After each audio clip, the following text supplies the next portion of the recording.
Sandra, and today I am doing another in and out haul video. I guess it's an empties and haul video in one. And I'm going to start with hair care. I used up two things. The first being the Oribe. This is the thick dry finishing spray, and then I finished up a bottle of Batiste Dry Shampoo. Love both of these products. The thick dry finishing spray has a little less grit in it than the dry texturizing spray by Oribe. This is very similar to the Bumble, the dry spun finish. Just like a gust of wind blowing through your hair. It adds a little bit of volume and body to the hair without weighing it down at all. And the Batiste Dry Shampoo, I'm sure you have all heard about it before. It's probably the best spray dry shampoo out there, in my opinion. It's the first dry shampoo brand I ever tried, and just it's the one that I go back to over and over. It's not the best performing that I've ever tried. I do like the actual powder dry shampoos better. I think that those soak up the oil the most. But this is definitely my favorite when it comes to something that's just really accessible. It's $6 at the drugstore, and it's something that I go back to because the other dry shampoos that I like keep getting discontinued. Anyway, in order to replace those two things, I went back to the Old Faithful, the Oribe Dry Texturizing Spray, the original. I had a little travel size bottle of it and I used it up. Full size bottle. This is expensive. I feel like it got even more expensive. Last time I bought a full size bottle, I think it was 2012, and I paid $37 for it. This time it was $42. It's a really expensive product, but if you are one of those people that you just don't like the way your freshly dried hair doesn't really do anything, like my hair today, I washed it this morning and it's just kind of a fluffy mess. The Dry Texturizing Spray by Oribe is really great because it just adds that tiny bit of texture, but it does not weigh your hair down at all. I have super fine hair and I love it. It smells great, and it also does soak up a little bit of oil. I know some girls use this and say that it's great as a dry shampoo. I think it's way too expensive to use it as a dry shampoo, but it does work for that as well. It's a good style extender. It's definitely one of those expensive hair products that deserves the hype it gets. There are things that are similar that come close, not as good as this. The next thing I used up is also by Oribe. It is their foundation mist. This is one of those products that you put on damp hair before styling. It's a heat protector, a detangler, spray, all in one. And I liked it. It was okay.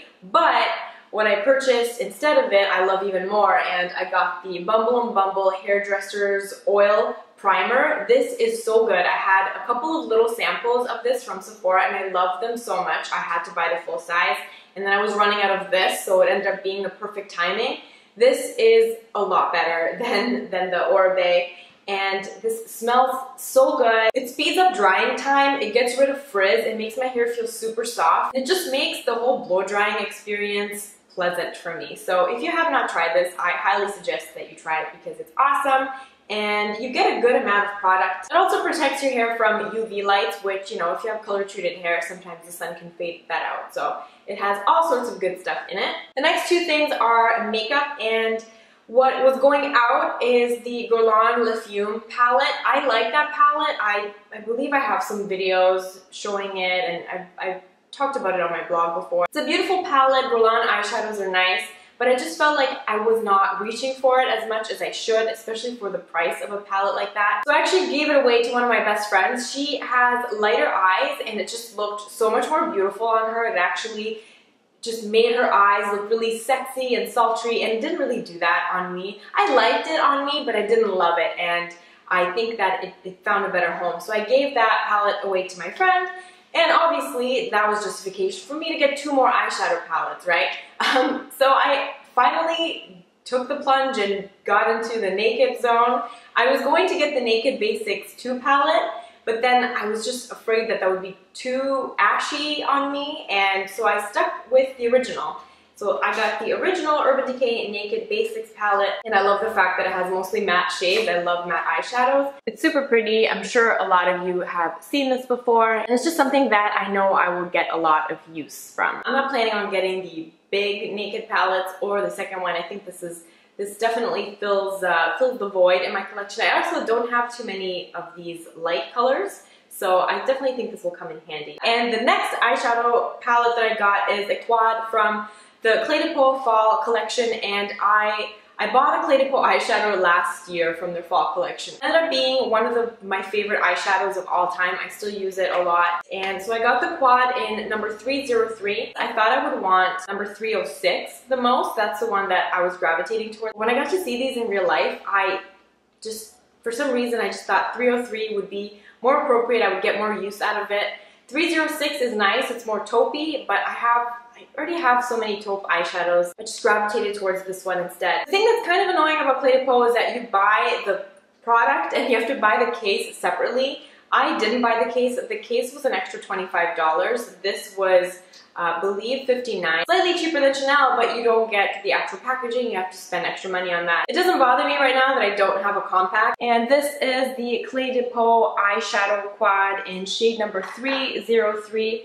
I'm not sure what it's called. It doesn't say, it just says 303. But I know that these do have names. They are so buttery. The satin texture is great. They blend out like a dream.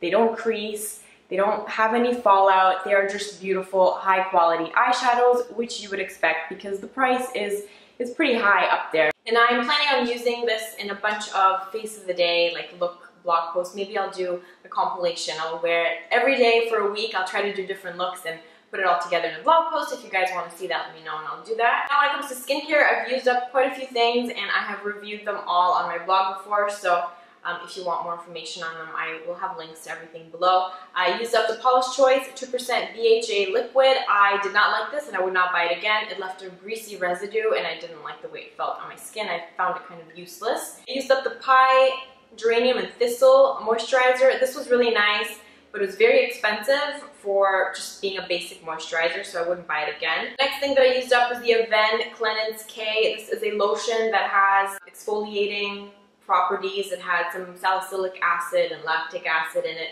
This was really nice and it was a great exfoliant. I would buy it again.